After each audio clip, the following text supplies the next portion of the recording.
Fala pessoal, eu sou o Daniel aqui do Taberna Geek e o vídeo de hoje é uma análise completa da série de The Witcher, só que agora focando só no que a série apresentou no universo da série, sem comparações com os livros, com os games, etc. Claro que alguma coisa ou outra eu vou citar os livros, mas focando no que foi proposto para o formato de série, para exibição lá na Netflix, qual que foi basicamente a ideia dos criadores em tomar tais decisões de modificações, de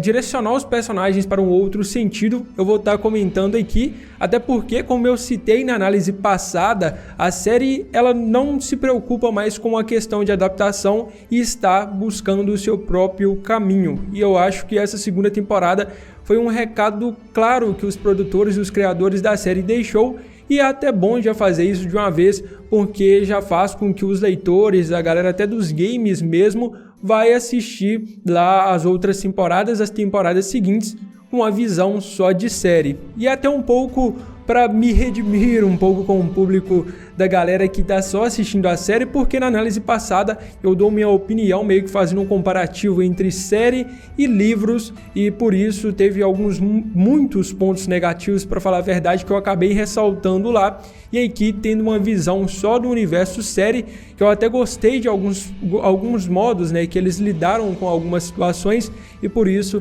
eu vou estar exaltando elas aqui também. E também, claro, que tem algum ponto negativo ali e outra coisa, mas isso eu vou estar comparando a segunda temporada com o que a primeira temporada nos apresentou dos personagens, tá? Então pode ficar tranquilo, porque é nada de livro aqui. O primeiro episódio que adapta o conto Um Grão de Veracidade, sem dúvida foi o episódio que eu mais gostei nesse início, porque ele já apresenta alguns conceitos do universo de The Witcher e que são importantes de serem apresentados para a galera que não tem esse conhecimento vasto. A primeira questão é sobre Kaer Morhen, que já chega lá onde o Geralt fala com a Ciri, que é onde os bruxos vão lá para hibernar, passam o inverno. Esse é um conceito muito interessante. Nessa cena até mostra um pouco do Geralt atuando como bruxo, onde ele vai lá num cadáver, experimenta, algo também que envolve um pouco da personalidade, da postura do Geralt nos games. Isso foi muito bacana de assistir. E depois a questão com o Nivellen, onde já mostra o conceito do monstro no universo The Witcher, dos monstros, né? Porque tem um monstro que ele é feito só de aparência, mas suas ações são boas, então é só mais uma questão de preconceito, mesmo por eles serem diferentes. E tem um monstro que é um monstro por natureza, que é a questão da Virina, porque a natureza dela exige que ela se alimenta de sangue de humanos e etc. E tem um monstro que é monstro em aparência e monstro em ações, que é a questão do Nivellen, que tem todo aquele plot final do episódio, pegou uma galera de surpresa.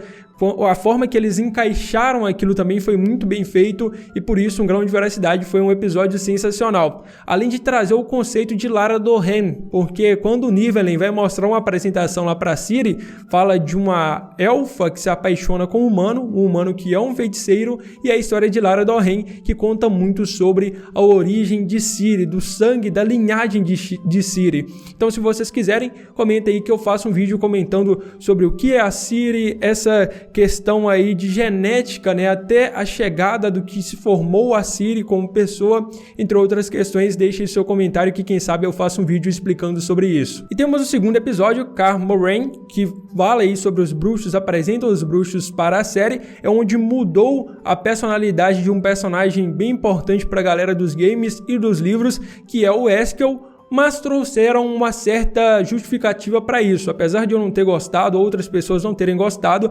não tem como negar que eles fizeram um trabalho bem explicativo do porquê teve essa mudança aí, que é como se o Eskel tivesse sido infectado por um Leschen e por isso que mudou a sua personalidade e suas ações. Lá no terceiro episódio mostra meio que um flashback, né, onde o Geralt vê o Eskel, lá uma visão que ele tem do Eskel. Parece que lá no início do treinamento, de questões passadas, né, de invernos passados ali em Kaer Morhen, e mostra ali que o Wesker era uma pessoa legal, uma pessoa gentil, e talvez essa questão dessa infecção aí com o Lashing mudou totalmente a postura dele e as suas emoções e tiveram reações negativas naquele momento. Karma Rain é um arco que dividiu muito a opinião porque ela lida com umas questões que se aproximam muito da ideia da irmandade dos bruxos da União, mas ao mesmo tempo foge um pouco, tirando um pouco daquela questão do ambiente familiar, mas enfim, como é um conceito novo apresentado para a série, é algo que eu não vou utilizar como crítica, pois é um ponto de visão que eles tiveram e um ponto de modificação que talvez tenha até agradado o público geral. É algo que dividiu opiniões, mas assim, eu não vou entrar muito nesse conceito de, na minha opinião como leitor, eu posso ter achado negativo, mas para a pessoa que assistiu e aquilo é totalmente novo e foi apresentado coisas com coerência ali dentro, é um ponto legal, porque Karma Rain também apresentou ali a Ciri treinando, que é um ponto muito bom dessa jornada também, o Vesemir, a chegada da atriz ali, que modificaram um pouco da personalidade dela, mas deram um sentido para a personagem. A atriz agora é uma personagem, acho que até mais desafiadora e não tão confiável assim, o que pode gerar surpresas no futuro, se eles quiserem aproveitar a personagem. Então esse arco teve algumas modificações, mudou alguns pontinhos, mas mesmo assim é algo que, por mais que incomode um pouco, ainda assim é um marco que manteve um ponto que possa criar surpresas para o futuro. Enfim, eu não vou estender muito nessa questão. E aí eu já quero entrar numa outra divisão de arco, que é a questão da Ciri e do Geralt. É um ponto que eu gostei muito na série, porque ali a gente vê o Geralt paizão com a Ciri, e o Geralt é aquilo com a Ciri mesmo, é do tipo assim, não toca nessa menina, não mexe com ela não, porque senão o bagulho vai ficar estranho, eu vou sacar a espada e a parada vai ficar doida aqui. Então essa adaptação, essa conexão entre Geralt e Ciri ficou muito boa, de união dos dois. É muito aquilo de pai e filho também. Espero que a série siga um pouco a tendência de, no futuro, separar um pouco do arco dos dois, né? Porque a Ciri vai para um destino, o Geralt para o outro, e o Geralt também tem aquela questão de buscar a Ciri, de encontrar a Ciri, e isso gera muito aquela aflição no público de tipo, olha, cadê o Geralt e Ciri novamente? Então essa é algo que eles podem trazer para o futuro e criar essa conexão forte no início e dar muito mais essa noção de você perceber como que não é só uma questão de destino, Geralt e Ciri, mas porque os dois eles possuem uma ligação, sei lá, velho, muito paternal, e isso foi muito bem desenvolvido na série. É algo que eu gostei tanto para o universo da série quanto num contexto geral do universo de The Witcher também. E partindo para o segundo arco, que é da Yennefer, ela perdendo a sua magia e indo em busca dela. Isso é um pouco explicado ali na primeira temporada, onde a Yennefer perde o direito de ter uma criança e faz de tudo para conseguir esse direito novamente, e então dá um pouco de sentido para essa ideia de ela estar disposta a tomar decisões negativas para conseguir o caos, até porque ela, sendo a feiticeira e perdendo algo que mudou a vida dela, que trouxe ela para uma nova atmosfera, isso faz total sentido dela querer ter isso de volta, né? Mas essa mudança de personalidade da Yennefer que me incomodou um pouco, porque como a Ciri diz, o Geralt sempre fala que a Yennefer é uma das magas mais poderosas, que ela é uma mulher inteligente, destemida, então levar ela para um lado mais vilanesco corta um pouco da relação que ela poderia ter com a Ciri já nessa segunda temporada, creio que vai ser desenvolvido na terceira, e faz com que parte do público não goste tanto da Yennefer, sendo que a Yennefer é uma das personagens mais interessantes junto do Geralt e da Ciri. E no arco dela também já é incluído o Yesker, que é perfeito nessa segunda temporada como na primeira. O Yesker não tem que mudar nada, é um personagem assim que eu acho que ele é muito bem adaptado e até mesmo seguindo, né, a sequência em que a série quer colocar. E é introduzido o Rience, que tem um pouco tempo de tela, já mostra que ele é um vilão, é um ser poderoso, um ser perigoso e que pode trazer mais conflitos e que vai trazer mais conflitos nas temporadas seguintes. E é um arco bem interessante nessa segunda temporada, que é o arco da Francesca e dos Elfos, que foi modificado para a série. É uma adaptação também que, apesar de eu não ter curtido muito comparando com o livro, é algo que eu achei que eles se desenvolveram bem nessa ideia de colocar a Francesca como uma rainha dos elfos, uma feiticeira única ali que as pessoas acreditavam que não havia mais elfos feiticeiros, e mostrando um pouco do início da jornada dessa personagem, e quem sabe isso vai fazer com que ela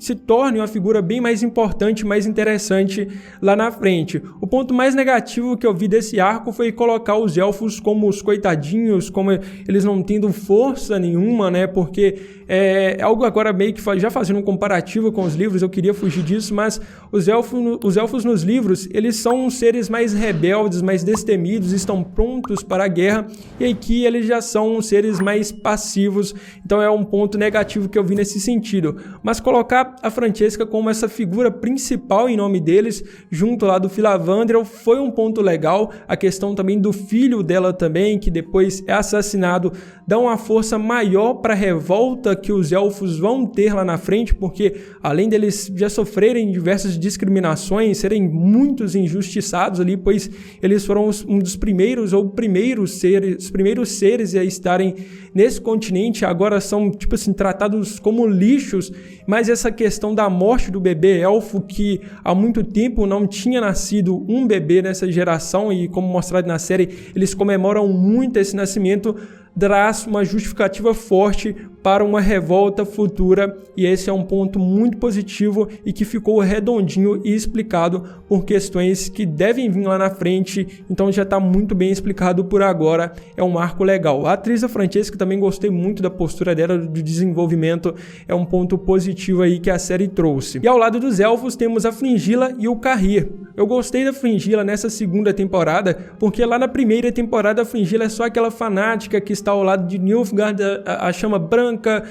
temos que dominar, conquistar e etc. E já aqui não, já dá uma origem maior a Fringilla, né? Do tipo, olha, eu luto por Nilfgaard porque eles me deram assistência primeiro, eu luto por Emhyr porque ele estendeu a mão primeiro para mim, para agora eu estar estendendo a mão para ele, para contribuir com ele e com a chama branca. E esse entendimento dela também da questão da Francesca, de estar ajudando os elfos, mostra que a Fringilla não é só aquele lado negativo que traiu o conselho dos magos e agora luta por Nilfgaard, por dominação, e não há um sentido nessa jornada dela, e é um ponto chave nisso. Temos o Cahir que é um personagem que eu senti que pode ser mais aproveitado na série, ele tem um futuro interessante, então assim, pode trazer mais noção ao Cahir, apesar dele ter essa jornada ali se envolvido com a Yennefer, essa postura ali de general, mas enfim, ainda é um personagem que eu creio que poderia ter mais destaque. E já aproveitando para falar do Conselho dos Feiticeiros, não sei qual que é a definição que a série está dando ali,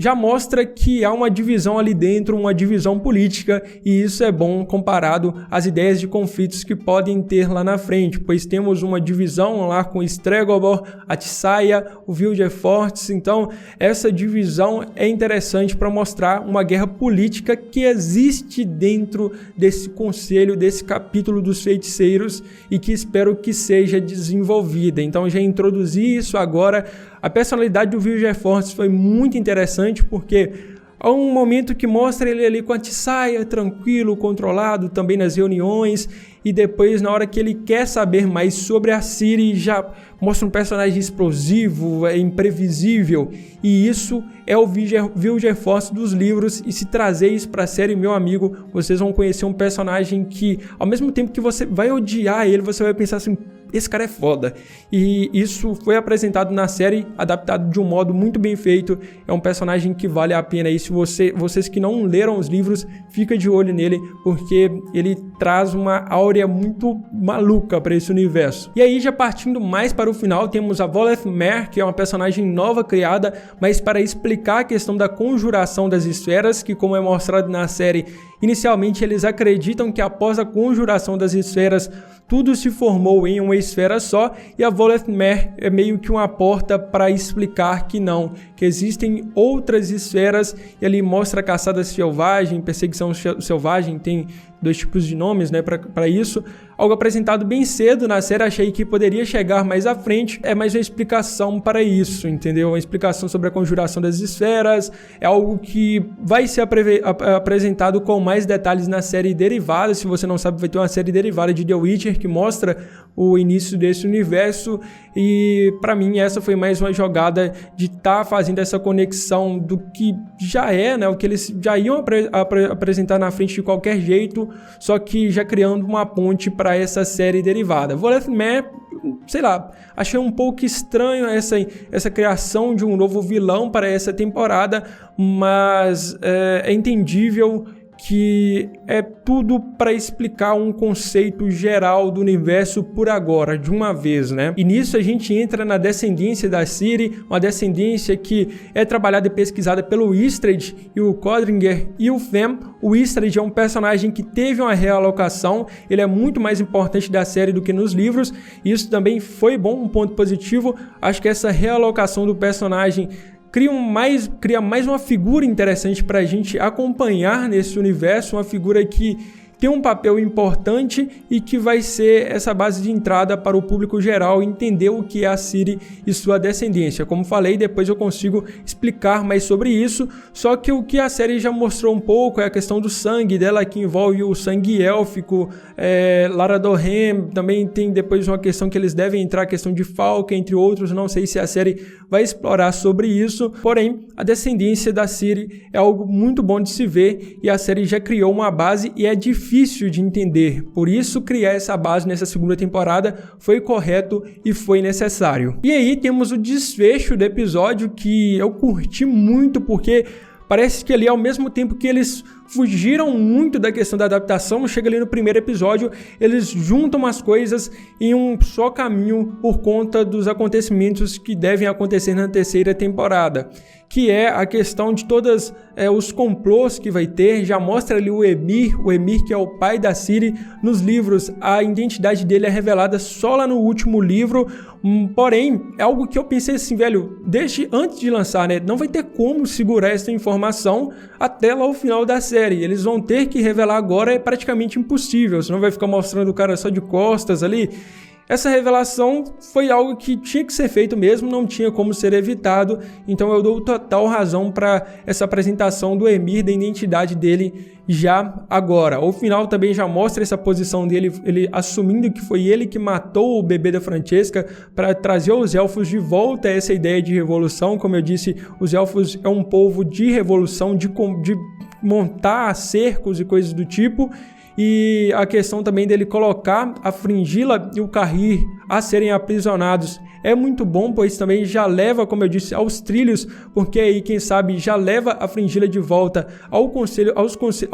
dos Magos. E também o Cahir, nos livros, ele passa por um período aprisionado, depois de Soden, ele é aprisionado pelo Emhyr, e depois que o Emhyr tira ele de novo da prisão e leva ele para a jornada de estar buscando a Ciri novamente. Então essa prisão no final já dá a entender que isso deve acontecer na série também. Então essa ressignificação, a questão de o Geralt falando, olha Yennefer, agora você vai treinar a Ciri, meio que volta a série aos trilhos do que a gente esperava novamente. E assim, apesar de ter os pontos negativos que eu achei de mudanças, querendo ou não, pode criar uma quarta temporada mais juntinha e dividida entre a questão de uma série original e um pouquinho também de adaptação. Pelo menos é isso que eu espero, mas já entendendo que o universo da série é um universo que está sendo desenvolvido para um outro caminho e um caminho novo. Enfim, pessoal, essa é mais uma análise longa de The Witcher, agora focando nessa ideia da série. Eu quis comentar os pontos positivos também, porque senão vai ficar passando só a ideia